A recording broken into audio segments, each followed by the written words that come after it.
विचारों से हमें उपकृत करें।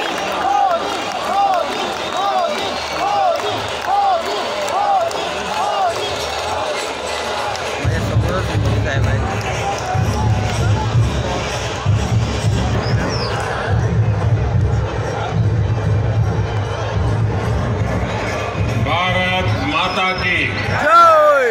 भारत माता की जय।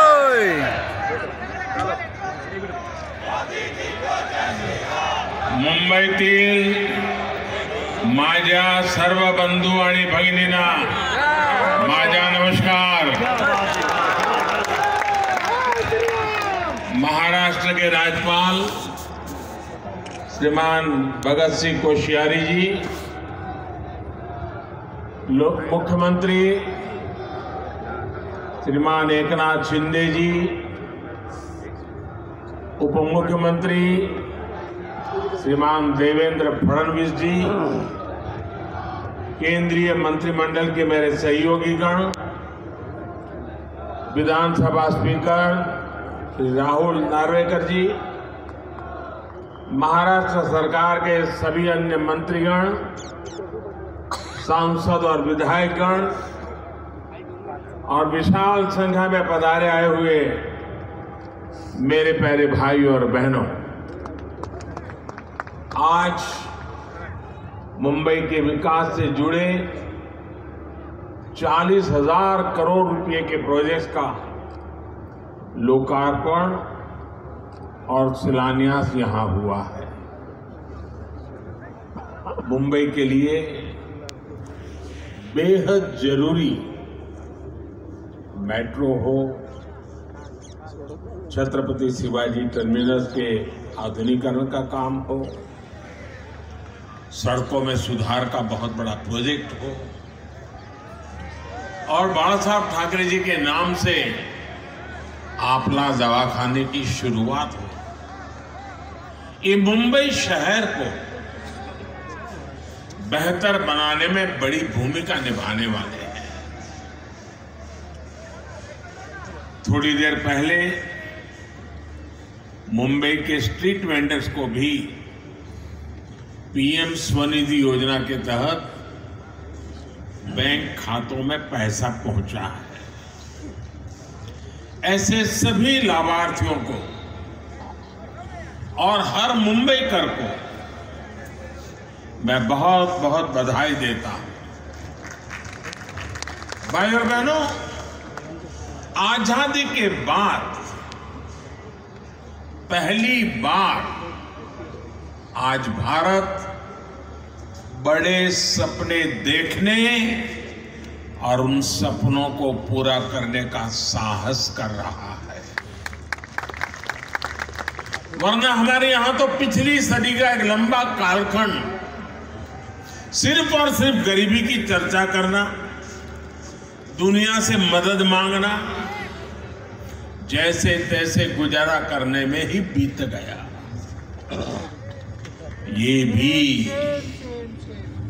आजाद भारत के इतिहास में पहली बार हो रहा है जब दुनिया को भी भारत के बड़े बड़े संकल्पों पर भरोसा है।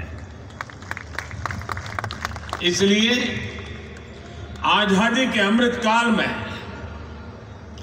विकसित भारत के निर्माण की जितनी उत्सुकता भारतीयों को है, उतना ही आशावाद दुनिया में भी दिख रहा है। और अभी शिंदे जी दावोस का अपना अनुभव वर्णन कर रहे थे। ये सब जगह पे यही अनुभव आ रहा है। भारत को लेकर दुनिया में इतनी पॉजिटिविटी इसलिए है क्योंकि आज सबको लगता है कि भारत अपने सामर्थ्य का बहुत ही उत्तम तरीके से सदुपयोग कर रहा है। आज हर किसी को लग रहा है कि भारत वो कर रहा है जो तेज विकास के लिए, समृद्धि के लिए बहुत आवश्यक है। आज भारत अभूतपूर्व आत्मविश्वास से भरा हुआ है। छत्रपति शिवाजी महाराज की प्रेरणा से स्वराज और सुराज की भावना आज के हिंदुस्तान में डबल इंजन सरकार में प्रबल रूप से प्रकट होती है। भाई और बहनों, हमने वो समय देखा है जब गरीब के कल्याण के पैसे घोटालों की भेंट चढ़ जाते थे। टैक्स पेयर से मिले टैक्स को लेकर संवेदनशीलता का नामो निशान नहीं था। इसका नुकसान करोड़ों करोड़ों देशवासियों को उठाना पड़ा। बीते 8 वर्षों में हमने इस अप्रोच को बदला है। आज भारत फ्यूचरिस्टिक सोच और मॉडर्न अप्रोच के साथ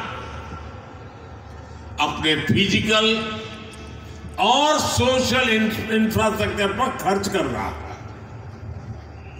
आज देश में एक तरफ घर, टॉयलेट, बिजली, पानी, कुकिंग गैस, मुफ्त इलाज, medical college, AIIMS, IIT, IIM जैसी सुविधाओं का तेज गति से निर्माण हो रहा है। वहीं दूसरी तरफ आधुनिक कनेक्टिविटी पर भी उतना ही जोर है। जिस प्रकार के आधुनिक इंफ्रास्ट्रक्चर की कभी कल्पना होती थी, आज वैसा इंफ्रास्ट्रक्चर देश में बन रहा है। यानी देश में आज की जरूरत और भविष्य में समृद्धि की संभावनाओं दोनों पर एक साथ काम चल रहा है।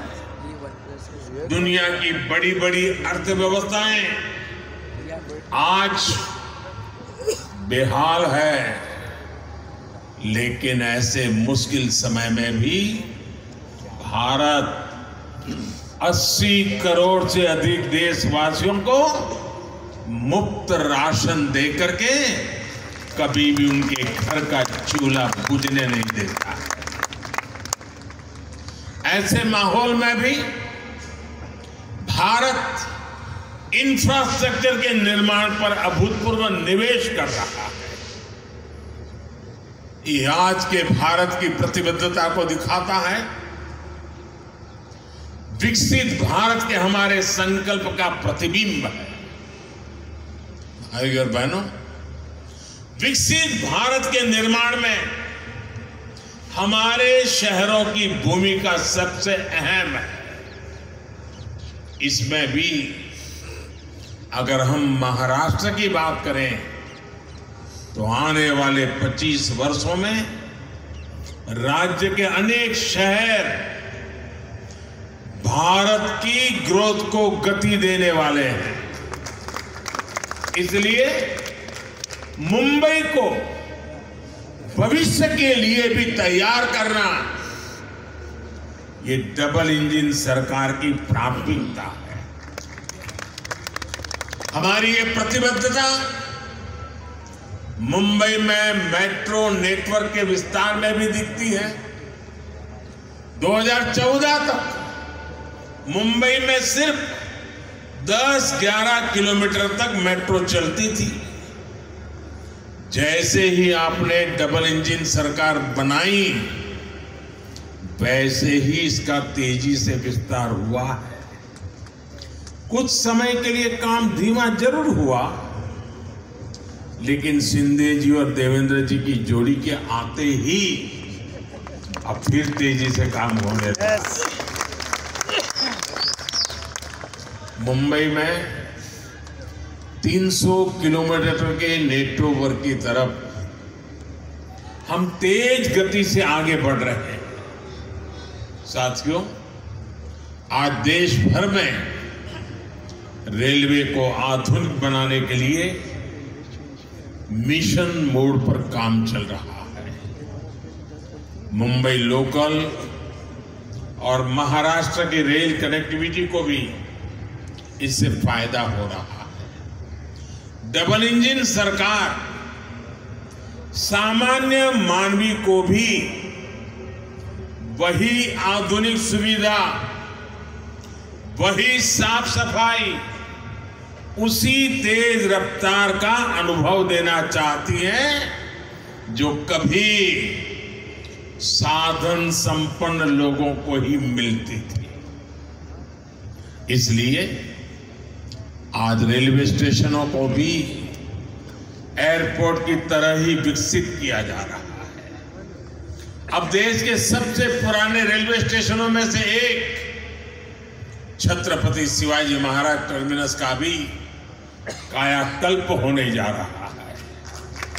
हमारी ये धरोहर अब 21वीं सदी के भारत की शान के रूप में भी विकसित होने जा रहा है। यहां लोकल और लंबी दूरी की ट्रेनों के लिए अलग अलग सुविधाएं बनेंगी। लक्ष्य यही है कि सामान्य यात्रियों को बेहतर सुविधा मिले, काम के लिए आना जाना आसान हो। ये स्टेशन सिर्फ रेलवे की सुविधाओं तक सीमित नहीं रहेगा, बल्कि ये मल्टी मॉडल कनेक्टिविटी का भी हब होगा। यानी बस हो, मेट्रो हो, टैक्सी हो, ऑटो हो, यातायात के हर साधन यहां एक ही छत के नीचे कनेक्टेड होंगे। इससे यात्रियों को एक सीमलेस कनेक्टिविटी मिलेगी। यही मल्टी मॉडल कनेक्टिविटी है जिसे हम देश के हर शहर में विकसित करने जा रहे हैं। साथियों, आधुनिक होती मुंबई लोकल मेट्रो का व्यापक नेटवर्क, दूसरे शहरों से वंदे भारत और बुलेट ट्रेन से तेज आधुनिक कनेक्टिविटी आने वाले कुछ वर्षों में मुंबई का कायाकल्प होने जा रहा है। गरीब मजदूर से लेकर कर्मचारी, दुकानदार और बड़े बड़े बिजनेस संभालने वाले, सबके लिए यहां रहना सुविधाजनक होगा। यहां तक कि आसपास के जिलों से भी मुंबई आना जाना भी सुलभ होने वाला है। कोस्टल रोड हो, इंदू मिल स्मारक हो, नवी मुंबई का एयरपोर्ट हो, ट्रांस हार्बर लिंक हो, ऐसे अनेक प्रोजेक्ट्स मुंबई को नई ताकत दे रहे हैं। धारावी पुनर्विकास, पुरानी चाल का विकास, सब कुछ अब ट्रैक पर आ रहा है और मैं इसके लिए शिंदे जी और देवेंद्र जी को बधाई देता हूं। मुंबई की सड़कों को सुधारने के लिए भी आज बहुत बड़े स्तर पर जो काम शुरू हुआ है, ये भी डबल इंजन सरकार की प्रतिबद्धता को दिखाता है। भाई और बहनों, आज हम देश के शहरों के कंप्लीट ट्रांसफॉर्मेशन पर काम कर रहे हैं। प्रदूषण से लेकर स्वच्छता तक शहरों की हर समस्या का समाधान ढूंढा जा रहा है। इसलिए हम इलेक्ट्रिक मोबिलिटी पर इतना बल दे रहे हैं, इसके लिए इंफ्रास्ट्रक्चर तैयार कर रहे हैं। बायोफ्यूल आधारित ट्रांसपोर्ट सिस्टम हम तेजी से लाना चाहते हैं। हाइड्रोजन फ्यूल से जुड़े ट्रांसपोर्ट सिस्टम के लिए भी देश में मिशन मोड पर काम चल रहा है। यही नहीं, हमारे शहरों में कूड़े की, वेस्ट की जो समस्या है, उसे भी हम नई टेक्नोलॉजी से दूर करने के लिए एक के बाद एक कदम उठा रहे हैं। वेस्ट टू वेल्थ का बहुत बड़ा अभियान देश में चल रहा है। नदियों में गंदा पानी ना मिले, इसके लिए वाटर ट्रीटमेंट प्लांट लगाए जा रहे हैं। साथियों, शहरों के विकास के लिए देश के पास सामर्थ्य की और राजनीतिक इच्छा शक्ति की किसी भी चीज की कमी नहीं है। लेकिन हमें एक बात और समझनी होगी। मुंबई जैसे शहर में प्रोजेक्ट को तब तक तेजी से नहीं उतारा जा सकता जब तक स्थानीय निकाय की प्राथमिकता भी तेज विकास की ना हो। जब राज्य में विकास के लिए समर्पित सरकार होती है, जब शहरों में सुशासन के लिए समर्पित शासन होता है, तभी ये काम तेजी से जमीन पर उतर पाते हैं। इसलिए मुंबई के विकास में स्थानीय निकाय की भूमिका बहुत बड़ी है। मुंबई के विकास के लिए बजट की कोई कमी नहीं है। बस मुंबई के हक का पैसा सही जगह पे लगना चाहिए। अगर वो भ्रष्टाचार में लगेगा, पैसा बैंकों की तिजोरियों में बंद पड़ा रहेगा, विकास के काम को रोकने की प्रवृत्ति होगी, तो फिर मुंबई का भविष्य उज्जवल कैसे होगा? मुंबई के लोग, यहां के सामान्य जन परेशानियां झेलते रहे, ये शहर विकास के लिए तरसता रहे। ये स्थिति 21वीं सदी के भारत में कभी भी स्वीकार्य नहीं हो सकती है और शिवाजी महाराज के महाराष्ट्र में तो कभी नहीं हो सकती।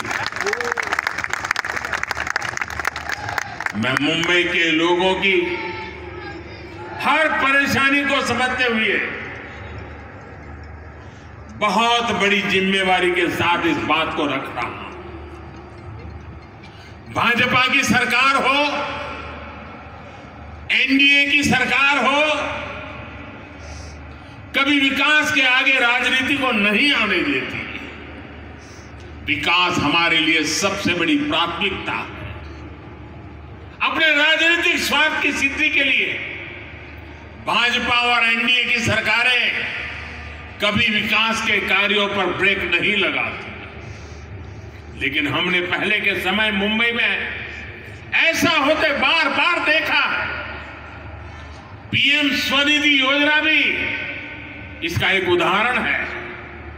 हमारे शहरों में रेहड़ी वाले, पटरी वाले, ठेले वाले, ये काम करने वाले साथी जो शहर की अर्थव्यवस्था का अहम हिस्सा है, उनके लिए हमने पहली बार योजना चलाई। हमने इन छोटे व्यापारियों के लिए बैंकों से सस्ता और बिना गारंटी का ऋण निश्चित किया। देश भर में लगभग 35 लाख रेहड़ी पटरी वालों को इसका लाभ मिल चुका है। इसके तहत महाराष्ट्र में भी 5 लाख साथियों का ऋण स्वीकृत हो चुके हैं। आज भी 1 लाख से अधिक साथियों के बैंक खाते में सीधे पैसे जमा हो गए हैं। ये काम बहुत पहले होना चाहिए था, लेकिन बीच के कुछ समय में डबल इंजन की सरकार ना होने के कारण हर काम में अड़ंगे डाले गए, रुकावटें पैदा की गई, जिसका नुकसान इन सभी लाभार्थियों को उठाना पड़ा। ऐसा फिर ना हो, इसलिए जरूरी है कि दिल्ली से लेकर महाराष्ट्र और मुंबई तक सबका प्रयास लगे, बेहतर तालमेल वाली व्यवस्था बने। साथियों, हमें याद रखना है कि स्वनिधि योजना सिर्फ लोन देने की योजना भर नहीं है, बल्कि ये रेहड़ी पटरी और ठेले वाले हमारे साथियों का आर्थिक सामर्थ्य बढ़ाने का अभियान है। ये स्वनिधि स्वाभिमान की जड़ी बूटी है। मुझे बताया गया है कि स्वनिधि के लाभार्थियों को डिजिटल लेन देन की ट्रेनिंग के लिए मुंबई में 350 कैंप लगाए गए, जिसके चलते हमारे रेहड़ी पटरी वाले हजारों साथी डिजिटल लेन देन शुरू कर चुके हैं। ये सुनकर अनेक लोग चौंक जाएंगे कि इतने कम समय में देश भर में स्वनिधि योजना के लाभार्थियों ने करीब 50,000 करोड़ रुपए का डिजिटल ट्रांजैक्शन किया है। जिनको हम अनपढ़ मानते हैं, जिनको हम लोग किसी भी भाषा में अपमानित करते रहते हैं, उन मेरे छोटे छोटे साथियों ने जो आज मेरे सामने बैठे हैं, ये रेहड़ी पटरी वालों ने ऑनलाइन मोबाइल से 50,000 करोड़ रुपए का काम किया है। और उनका ये पराक्रम, उनका परिवर्तन का ये मार्ग निराशावादियों के लिए बहुत बड़ा जवाब है, जो कहते थे कि रेहड़ी ठेले पर डिजिटल पेमेंट कैसे होगी।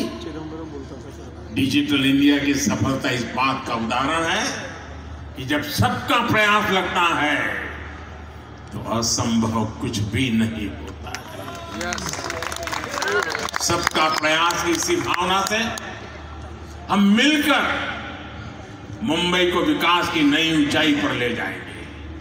और मैं मेरे रेहड़ी पटरी वाले भाइयों से मैं कहना चाहता हूं, आप मेरे साथ चलिए। आप 10 कदम चलेंगे तो मैं 11 कदम चलूंगा आपके लिए।